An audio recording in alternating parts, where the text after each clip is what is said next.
I think COVID was definitely an important time for reflection and realizing, in a way, self-improvement. I wanted to add habits because they're kind of, in a way, hacks for you to have a better life. Don't take too much brain power to think. Meditation was hard for me, and I usually let my thoughts run rampant. So I decided to use introspection in a way to figure out solving my habit problems. Introspection in a way I used so I kind of was able to break down my thoughts very far to figure out that there was simply no other way for me to live my life and implement as many habits as I could. You kind of realize that any excuse you have to not implement good habits or to not destroy old ones is not a good excuse. It's not really how I should implement these habits. It's what introspection is used for, is figuring out why. Because when you figure out why, you have enough kind of natural energy in a way to push through any issues that you have completing these habits. I had realized through my introspection that implementing habits, taking away bad ones, would reduce and result in the least overall pain in my life. And I figured there's nothing more I should be doing. Going to die one day, I'm going to die one day, I'm going to die one day. So what I think over and over and over to realize that I need these habits in my life. Everyone understands this and has different definitions of this type of self-fulfillment, but part of my definition is knowing that if I could fix every bad habit I had and implement every good habit, I would not have any regrets on my deathbed. People think habits do not work because they think their source of sorrow is derived from other things and not exercise or meditation, reading, things like that. They think these activities wouldn't solve their issues, but in a way, I believe that they do. You start by waking up early, get your circadian rhythm on the right track. You're not at your full energy. If every day you're waking up late, going to bed late, you get yourself on a pattern and it equals more energy for you. Getting your body in the right circadian rhythm and waking up in the morning is very important because your body produces melatonin naturally. And when you get to the point where you're going to bed as soon as your body starts releasing melatonin and waking up when it stops, it kind of equals the perfect balance you have with energy and conserving as much as you can throughout the day. If my overall goal for this activity is to avoid friction, I could have fell under the trap and said, well, it's more difficult to make sure that I stay at a regular sleeping pattern and not regulate myself. But you realize that actually with deep thought that you eliminate all source of friction with getting yourself on a good sleep schedule. That's the point of introspection right there. Of course, eating healthy foods, you need to feel your best throughout the day. Everyone should eat non-processed, the most least processed foods as possible. I personally eat vegan. You don't have to go that intense, but I have my own reasons. It works for me. If you realize that every time that you eat or eat too much of something bad and you physically and mentally feel bad about it, the very end point of that introspection, you realize it would make more sense and decrease the overall sorrow if you didn't do it. You figure out, in a way, you subconsciously like complaining and making up excuses more because it's easier than making a change. So if you like to complain more than take action, maybe you're not ready for this in this point in your life. These are the types of things you have to think about. Reducing screen time, very important. You have to realize that you really don't like going on your phone that much. Fix, maybe a notification popping up or seeing something that'll make you laugh. It decreases your overall quality of life if you're not out there exploring in a way and you're stuck outside staring at a screen, top of all the social media jealousy. You have this chemical dopamine that hacks, in a way, your body's feel-good system. And it damages your motivation in a way when you're staring at a screen or playing video games for long periods of time. It's very unfortunate to see people waste their life like that. And of course, technology is engineered by people who make you not want to get off of it. You start to realize that if you go on a screen time reduction mission, the effects might just surprise you a little bit. Again, with introspection, you come to realize that the only reason you won't change your pattern with this is because it's easier to avoid less friction. That's the overall reason. So you look that one reason right in its eye and you tear it to shreds. If your only one reason to not improve yourself is to avoid friction, and you figure out that actually the friction is created through avoiding these tasks, that leaves absolutely no reason to change yourself for the better. And some people don't want to look that in the eye. Another great thing you must do to lead an amazing life is you must meditate. Meditation, the point of meditation isn't really to eliminate your thoughts, it's to sit next to this stream of thoughts of consciousness and observe the thoughts and disassociate from them. When people say, I don't want to dissociate from my thoughts, that'll be dissociating from my goals, desires, aspirations. Not exactly. There are good thoughts, which is recognizing that a change you need to make in your life is, and the healthy way of going throughout that process is making that change and increasing the quality of your life. Bad thoughts are when something is out of your control, and even if you take an action or you don't because of what you want, bad thoughts are thoughts that run rampant in your head without a cause or purpose for moving forward in your life. The only reason people use those is because they have created this habit for themselves where all they do is think all the time. It's like holding a glass of water.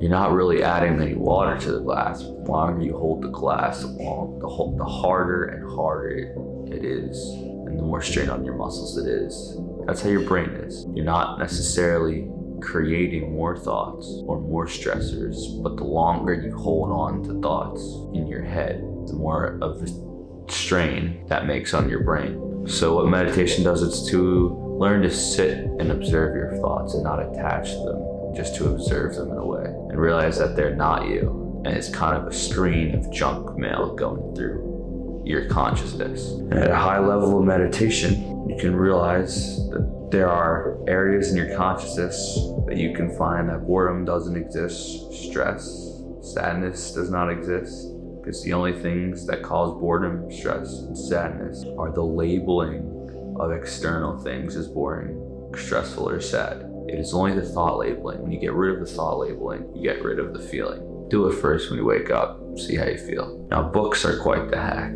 Very, very important. Someone could spend their whole entire life researching one subject, and it's at the tip of your fingertips for an extremely small price. Learn anything about it, self-improvement, anything on feeding information to your brain from different topics, expanding your brain more, learning. These people have this information for you. Life's work at the tip of your fingertips for an extremely small price. And at the same time, you can train your attention span in a way to focus on one thing at a time more and gain that sense of peacefulness back in your life, not having thoughts bombard you in every area, creating more stress for you. It's not what you want. You want to be able to focus on one thing at a time, fix it, and then move on so you can do this with peace. I could go on and on about working out as long as I could. We all know the benefits of it, and big reason for me is feeling physically and mentally better. Running, lifting weights, you sweat out all the toxins in your body from the previous day in the morning, so you feel calmer throughout the day, which of course helps you accomplish tasks better. It can clear your mind, make you have more of a sense of peace, and at the same time building your discipline by showing up every day and increasing your physical body as well. When you're working out, stay humble. You don't need to post pictures everywhere. Realize that the thought of wanting to post pictures or brag or tell people is just another thought, and then push that thought away. That's what meditating would teach you. Impressing people doesn't work by a motivating factor for me for lifting out because it's not enough. I won't continue working on my body if it's just for impressing people. My reason to continue was because it helped me feel calm and grounded. Pair that with a cold shower and well, you'll see how that works for you. For learning careers, basically I use introspection to realize that I would never forgive myself if I didn't achieve the best career that I wanted to achieve, which was filmmaking at the time. Becoming very successful with that gives you even more reason to wake up in the morning. As soon as I run, after I wake up, I'll meditate and eat, get all my schoolwork out of the way that I don't particularly like, finish, work on my career, and I'll call that a day. I use introspection in a way to realize that I would never completely forgive myself if I didn't achieve the best career that I wanted to achieve. If you really think about that same phrase, I'm gonna die one day, I'm gonna die one day, I'm gonna die one day, and you really think and meditate on that, you'll realize that there is no other career that you can do than the one that you want to do most. Money is an illusion. Money does not equal happiness. Choose what you want to do the most with your life, whatever will give you the most grounding, whatever you'll be the most proud of. One of the jobs that when you're on your deathbed laying down, you can say, yes, I did this and I'm so happy for it. And that's really how you become proud of yourself. Doing something like a career, not for the success or the money, because you know at the end of the day, at the end of your life, that was what you were meant to do. Remember though, something very important, some people are striving for success and not happiness, and these are two very different things. They're striving for success with careers and not their overall happiness. They're two completely different areas in your life. And a lot of mistakes that you see a lot of parents do is they don't really care how their kid is feeling. They don't push them to enjoy their life or be happy or seek out positive habits to implement. They really just care about their success of their children. And that's where things start to go south in the parent and kid's relationship, because the kid wants to be happy. And no matter how much success you have, it's like a drug. It doesn't really bring happiness. You can only have happiness here and now. So happiness is extremely important to work on. The success of a career is just a bonus. I watch a lot of gurus. It's difficult sometimes because these gurus are not especially tailored for your needs. You kind of got to pick and choose which advice to and to not listen to and what applies to you so you can become your best possible self. And you figure out what works for you so you become your best teacher. I watch some of these guys all the time. Don't get me wrong, they have helped me out extremely, but you really got to learn yourself in order to help your life the most. I'm still struggling today. I'm not perfect.